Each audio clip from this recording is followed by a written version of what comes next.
Hey guys, what's up? This is Bret. Welcome to this week's episode of Planet Rotations. I'm going to be showing you 5 things from last week's playlist, along with a few vinyl and CD finds. So first off, 5 things from last week's playlist.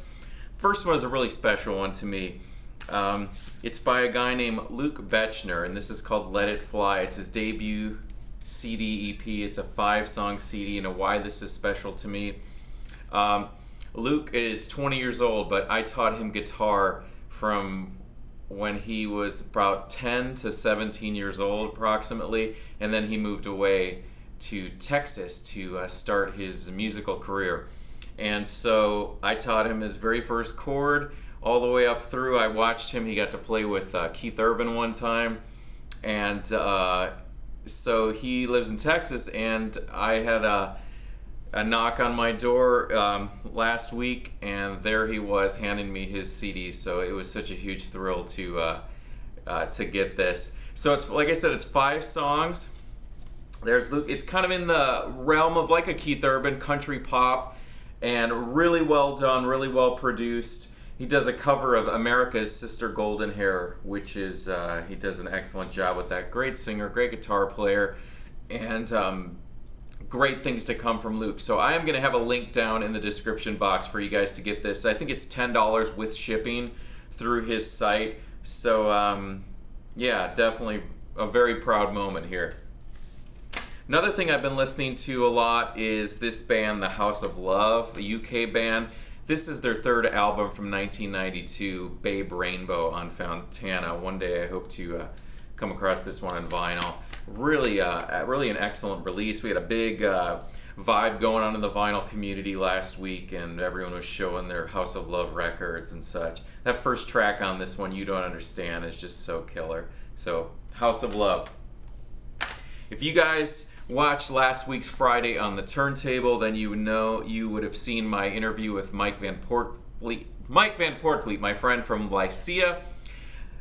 Their 4th album, Cold, was reissued on vinyl. Highly recommend you watching that interview, even if you're not familiar with the band. It is a great insight into music creation and just music in general. So I've been really listening to this a lot. This is I have it all in a sleeve here because it's a 2 LP set on Handmade Birds Records, independent record label out of Texas. And there's only 600 of these pressed, and half of them are in this beautiful milky haze color. So be sure, I know there's not many of these left, so I would highly recommend grabbing one and checking out. Dark wave, dark ambient. It's definitely good. If you guys are unfamiliar with the band, I recommend checking out a track called Drifting. It's the band is Lycia. So I'm going to have a link to that as well, and you can always check out the feature that I did last Friday. So that has definitely been getting some action on my turntable. Another one here, great album, Tears for Fears, Songs from the Big Chair, 1985. This was their 2nd album. What can I say? I remember when Shout came out when I was a kid. My older brother would always be listening to that one. Everybody Wants to Rule the World, Mother's Talk, Broken. The way that kind of segues into Head Over Heels, which is just killer. Excellent. Highly recommend this. Highly. And last one that I want to show from my playlist, and then the rest of my full album playlist will be linked in the description box. Check that out. There's links to all these albums where you can buy them and see everything else that I've been listening to. One of my favorite bands, Low, out of Duluth, Minnesota. This is Things We Lost in the Fire. This is from 2001 on Cranky. It's actually a 2-album set. I'll show you the gatefold. Really cool. It's like a vertical gatefold there. I've seen this band a couple times, all the way back in 1995 was the first time I saw them. Was lucky to discover them on their first album back in '94, Things We Lost in the Fire. But check this out. So it's a 2 LP set, and on the 4th side, I don't know if you guys are, if this is going to pick up, but it's etched with the song lyrics in there. Just really cool. Hopefully that picks up on the camera. If not, sorry about that. So that's Low, Things We Lost in the Fire. Really a special band. Still putting out albums. They I think this year was their 20th anniversary, so they are still going strong. So I got some, I'm going to start off with some vinyl to show you, and then I'll show you some CDs as well. I picked this one up for $1. Depeche Mode's People Are People maxi single, 12-inch. It's got two different mixes of the song from Some Great Reward, which came out in, what, 84? And then it has a B-side, In Your Memory. So that was a really cool little find for $1. I went to a new store it's on the border of Mesa and Tempe in Arizona, called Asylum Records, and it's run by this guy Scott, and he had worked at a store called Rock Zone. Rock Zone was kind of the remnants of Rockaway Records. That was a really popular store in Arizona, and when Rockaway closed down, I think the stock was sold and Rock Zone opened up, but they had recently closed towards the end of last year, and so the guy Scott that was working there, he opened up a store in the same plaza, and it's called Asylum, and I was able to stopped in there with my parents last week when we went out to lunch, and I said, you guys want to go to a record store? And my parents are huge music lovers, singers, and they went in there with me, and we hung out there for a couple hours. Actually, there's a little kitten that was in the store, and it was following us around. It was just a great experience. The store is really well done. I was really impressed. Lots of records, lots of cassette tapes, lots of memorabilia, just tons and tons of stuff. So it was a real pleasure hanging out there. So I picked this up. Huge New Model Army fan. My band Audra has gotten to play with them, I think, 3 times. So this is a 7-inch for Poison Street, which was on 1986's The Ghost of Cain album, and always love that artwork by Jules on there.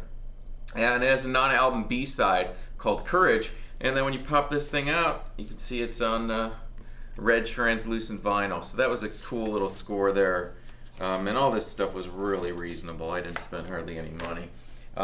Another one which I never come across on vinyl, and it's Lou Reed's debut album from 1972. This is the album that his first album after leaving Velvet Underground, and then the same year, 6 months or so later, Transformer came out. So this album was kind of buried a bit. It didn't do very well, but it has some songs that were that he had written back in the Velvet Underground days, like Ocean in particular is one of them. And Lisa Says, I believe. But there's also an early version of the song Berlin on here, which he did on his 1973 album, Berlin, which would have been his third album. So that was really cool to find that one. I always love the artwork on this one. It's got this picture of him, which looks kind of like Elvis there. Not really, but kind of. So that was a great score there. Another one that was a great one to find was a really nice copy of Bowie's Pinups. And what was really special about this one is it's the international West German pressing of that one. It sounded killer, and his version of See Emily Play, Syd Barrett era Pink Floyd, probably my favorite Pink Floyd song, is spectacular. His version of Sorrow, just excellent. So David Bowie Pinups, and those 3 were from that Asylum Records, which I was talking about. And then I also picked up some cassettes, which I'm going to save for my next episode of Tapeworm.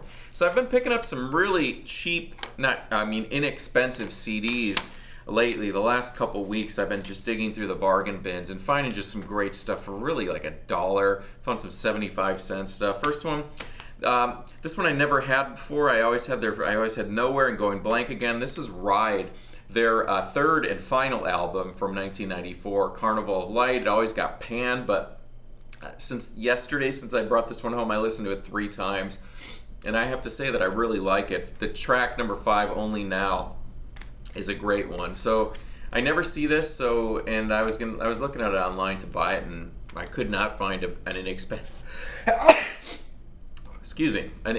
version, so I picked that up. I also got this for 75 cents. This is Concrete Blonde's Walking in London. I think this is the album that followed Bloodletting. I think it was from 1992. The song Someday is just really killer on this one. Walking in London, Ghost of a Texas Lady Man. Great band, really underrated. Got to play with the singer Jeanette Napolitano. We did an acoustic show together one time, and she's phenomenal. Great vocalist, great front person, just great songwriter. Evan Dando from the Lemonheads. I picked this one up. I've had this. I bought it digitally back. I think when it came out. and this is his solo album. I think it's his only solo album under his own name, and this is Baby on Board. If you haven't heard any of his solo, you know, it's not that different from the Lemonheads, because he essentially is the Lemonheads. But if you're looking for a track to listen to, check out Hard Drive. It's just such a great song. Now, these last two I'm going to show you are also really special to me, because this band and their second album, Century Flower, is a hugely important album to me. It came out in 1989, that particular album. But I bought their third album, which is this one called Humroot, back when it came out in 1992, and for some reason over the years I don't have it anymore. So I came across it, and wow, it was just like just getting hit by a huge wave of emotion to hear this again. Singer Carolyn Crawley, phenomenal. She also did a few tracks with This Mortal Coil. She was dating or married to Boris Williams, who is the drummer of The Cure, and they actually toured with The Cure on the Disintegration tour back in 89, 90. And it was great to have this again and listen to it. I listened to it probably 3 or 4 times.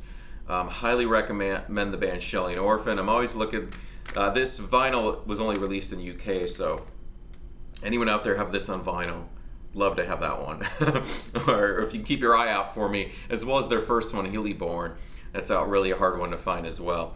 So, wow, very happy to have that. And then this one, after listening to that, I had to order this one, and I think I got it with shipping for $4 on Amazon. It was brand new, except the case came all smashed up because they put it in a stupid padded envelope.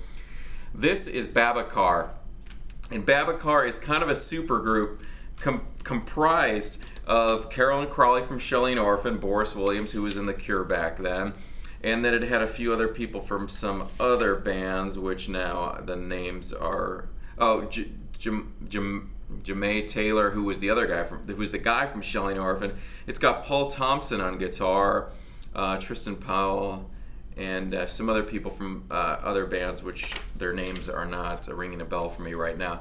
But this is really cool. I was really impressed. It was the first time ever hearing it, and it actually came out all the way back in 1998 after Shelleyan Orphan just kind of stopped making albums, and just a really cool little CD to have. Listened to it a couple times, really enjoyed it. So Shelleyan Orphan, highly recommend. Humroot, Century Flower, great stuff. What I would call like Baroque pop. Has acoustic guitars with, you know, upright bass, oboe, all types of orchestral instruments with just this beautiful female vocals over it. So anyways, that's it for this episode, guys. Thanks for watching. Check out the links down in the description box, and I'll talk to you guys later.